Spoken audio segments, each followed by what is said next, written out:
Hello, welcome back to our channel Bengali blogger Moumita. তোমরা সবাই কেমন আছো? আশা করি তোমরা সবাই খুব খুব খুব ভালো আছো। দেখো, ওয়াইটিতে এসে প্রতিহিংসা, ওকে জব্দ করব, এই করব, সেই করব, এগুলো না করাই ভালো। এগুলো করে খুব একটা লাভ হয় না। এবার দেখো, বিষয়টা হচ্ছে ওয়াইটিতে এসে একে অপরের শত্রু হয়ে যায়, ঠিক আছে? এবং ধরো এক পক্ষ আরেক পক্ষকে খুবই বাজেভাবে আক্রমণ করে, যেরকমটা আমার ওয়াইটির জারজ বাবা সবাইকে করতো, প্রত্যেকটা মেয়েকে করতো এবং প্রত্যেকটা মেয়েকে খুবই বাজেভাবে কথা বলতো, ঠিক আছে? সবার সাথে শুইয়ে দেওয়া, না পারলে মানে বাবা না পারলে সেই মেয়েটার চরিত্র হরণ করা, সেই মেয়েটার ধরো কোনো গ্রুপে ছিল সেটা কল রিভিল করা, তারপরে চ্যাট রিভিল করা, এবং বিভিন্ন অন্য অন্য সাইডে ফেক অ্যাকাউন্টস খুলে তাকে মলেস্ট করা, এগুলো কিন্তু উনি করতেন, ঠিক আছে? তো ফেক অ্যাকাউন্টস খুলে মলেস্ট করাটা আমি শুনেছি করেছে, এবং যে বলেছে সেও কিন্তু প্রমাণ করতে পারেনি যে এই ফেক অ্যাকাউন্টসটা তার খোলা। যাই হোক, এবং সেগুলো ছাড়া ভয়েস অ্যাপের মাধ্যমে এর গলা ওর কাছে মানে মিলিয়ে দেয়া, এগুলো কিন্তু এরা করতো, ঠিক আছে? এবং এই যে আমার ওয়াইটির জারজ বাবা, এ কিন্তু খুব খারাপভাবে মহিলাদের আক্রমণ করতো। এর যে আরেকটা সেকেন্ড চ্যানেল ছিল যেখানে বাণী, সেখান থেকে নোংরাভাবে মানে কি বলবো, নোংরাভাবে গালি গালাজ, নোংরাভাবে বাপ মা তুলে নোংরাভাবে আর কি লাইভ করতো, যেটা কিনা আমার কোনো কালেই পছন্দ ছিল না, সেই ব্যক্তিকেও পছন্দ ছিল না, এবং সেই ব্যক্তির এই কার্যকলাপকেও আমি কখনোই সাপোর্ট করিনি, কখনোই পছন্দ করিনি, ঠিক আছে? তো যাই হোক, এবার এক দিদি ভাই যে হচ্ছে এসের ঘর সংসার, পুরো চ্যানেলটার নাম বললাম না, তো ইনি শুয়ের মিটআপে গেছিল। এবার এনার মুখটা আমার ওয়াইটিতে চেনা ছিল। এবার আমরা যারা মানে কি বলবো, শুকে কেন্দ্র করে ভিডিও করতাম একটা সময়, যারা মিটআপে গেছিলাম তারা একে অপরকে চিনি, কিন্তু ইনি যাবে এই আইডিয়াটা আমার ছিলও না, এবং উনি শুয়ের পক্ষ নিয়ে কখনো ভিডিও করেছে কিনা আমার জানা নেই, কারণ তার চ্যানেলটা আমি সেইভাবে দেখতাম না। তবে হ্যাঁ, ওনাকে আমি চিনতাম। তো এবার গেছে, বেশ ভালো কথা, খুবই ভালো ব্যবহার দুজনের, স্বামী স্ত্রী দুজনে, নো ডাউট, কোনো কিছু নেই। তবে যখন আমরা মিটআপে গিয়ে যখন খেতে নিয়ে গেছিল আমাদের হোটেলে, তো সেইখানটায় এবার দেখো, সেখানে তো মিটআপে তো সেখানে তো শুয়ের এগেনস্টে তো আমাদের জারজ বাবা তার টিম নিয়ে দলবল নিয়ে তো গেছিলই সেখানটায়, ঠিক আছে? তোমরা তো সেটা সবটাই জানো যে গিয়েছিল, এবং সেখানটায় তখন থেকে তো দেখো, আমার জারজ বাবা তো আমার শত্রু ছিলই, কিন্তু ওখানে ওইসব কীর্তিকলাপ করার পরে, ঠিক আছে, শুয়ের মিটআপে ওইসব কীর্তিকলাপ করার পরে যেন আরও ওর উপরে আরও যেন একটা তিক্ততা জন্মে গেছিল, ঠিক আছে? আরও যেন ওর ব্যবহারে আমরা অতিষ্ঠ হয়ে গেছিলাম। সেই সময় এই যে এসের ঘর সংসার, তার সাথে এই জারজ বাবাকে নিয়েই কথা হয়েছিল, এবং জারজ বাবার উপরে যে তার এত ক্ষোভ বিক্ষোভ, ঠিক আছে, সেটা আমি কিন্তু এর আগে জানতাম না। এমনি তো জানতাম যে আমাদের জারজ বাবা প্রত্যেকটা মহিলাকে নিয়েই এরকম বডি শেমিং বলো, চরিত্রের এগুলো করে, হ্যাঁ। তাই বলে কোনো মেয়েরাও যে একেবারে বাবাকে ছেড়ে দেয় সেটাও কিন্তু নয়।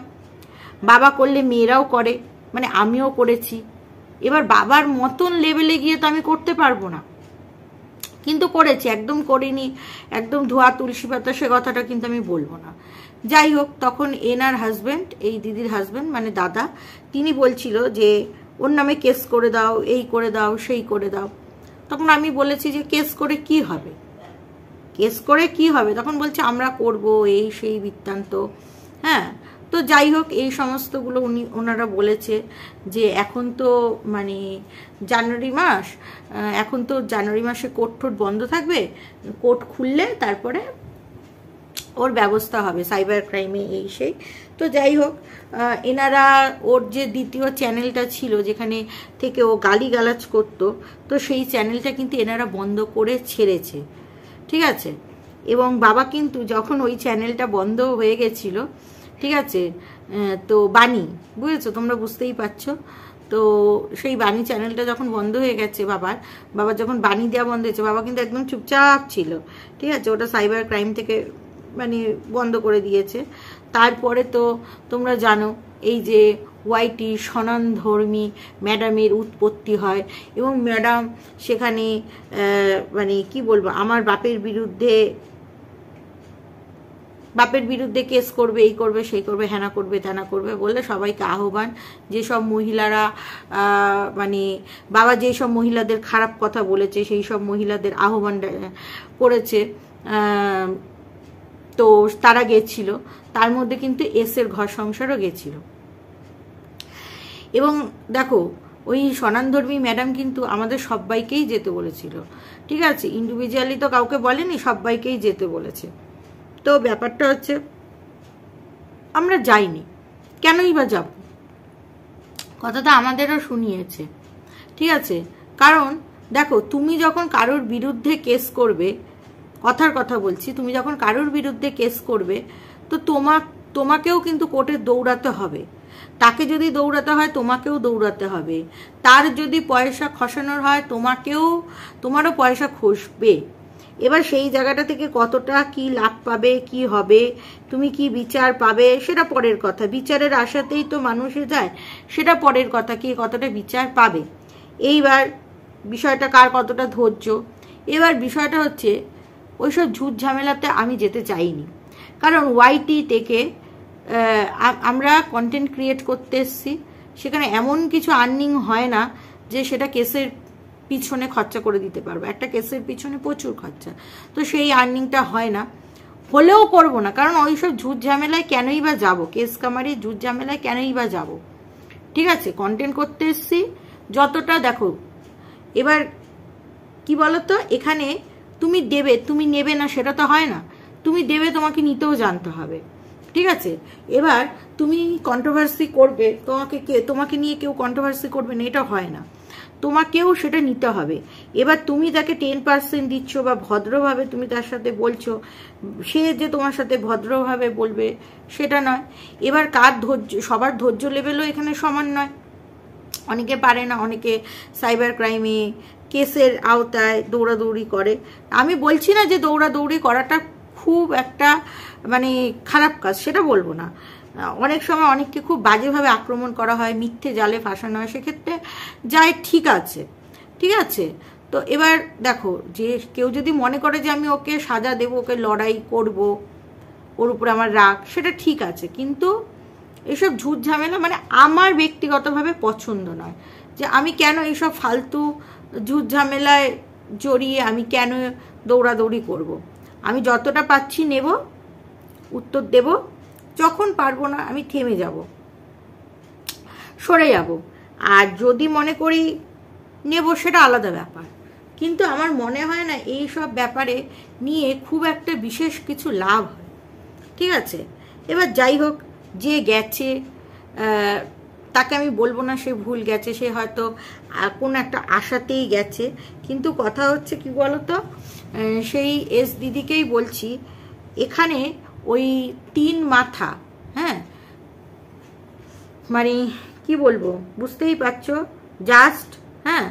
জাস্ট কিমা ওয়ার্ল্ড আর তোমার হচ্ছে আরেকটা পৃথিবী, তো এরাই হচ্ছে এখানে সর্বে সর্বা। হ্যাঁ, ম্যাডাম হচ্ছে এদের 3 জনের ঘাড়ে ভর করেই উঠছে, এরাই সর্বে সর্বা, ঠিক আছে। সেইখানটায় তোমাকে অত গুরুত্ব দেবে না, তুমি ভেবেছিলে গুরুত্ব পাবে, কারণ তুমি সব তথ্যগুলো দিয়েছিলে, তো তোমাকে দেয়নি, ঠিক আছে। এবং এই ম্যাডাম খুবই চালাক চতুর, ঠিক আছে, খুবই চালাক চতুর, আশা করি তুমি বুঝতে পেরেছো, ঠিক আছে। যারা মানে কি বলবো, থাক, এটা নাই বললাম, হ্যাঁ, উনি বুঝে শুনেই কাকে দিয়ে কাজ হবে তার সাথেই কিন্তু উনি কিন্তু মানে সেইভাবে আত্মীয়তা রাখে, বাদবাকি কিন্তু ইউজ করে, যেটা তুমি ইউজ হয়েছো, ঠিক আছে? তো যাই হোক, এইসব করে খিল্লির পাত্র ছাড়া আর কিছুই হওয়া যায় না, বুঝলে তো? দিদি, আজকে তুমি ওর চ্যানেলটা উড়িয়ে দিয়েছো, ঠিক আছে, ওখানটাই শেষ করে দিতে পারতে।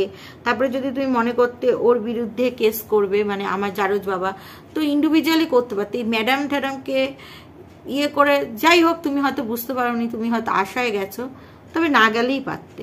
এটা হচ্ছে আমার ব্যক্তিগত মতামত, বাদবাকিটা সমস্তটা তোমার ইচ্ছে। তো দর্শক বন্ধুরা, আশা করি আপনাদের বিষয়টা বোঝাতে পারলাম।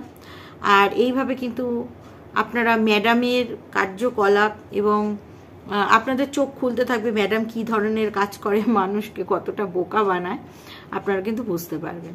তো চলুন দর্শক বন্ধুরা, এই ভিডিওটা এখানেই শেষ করছি। তোমরা সবাই ভালো থেকো, সুস্থ থেকো, লাভ ইউ অল।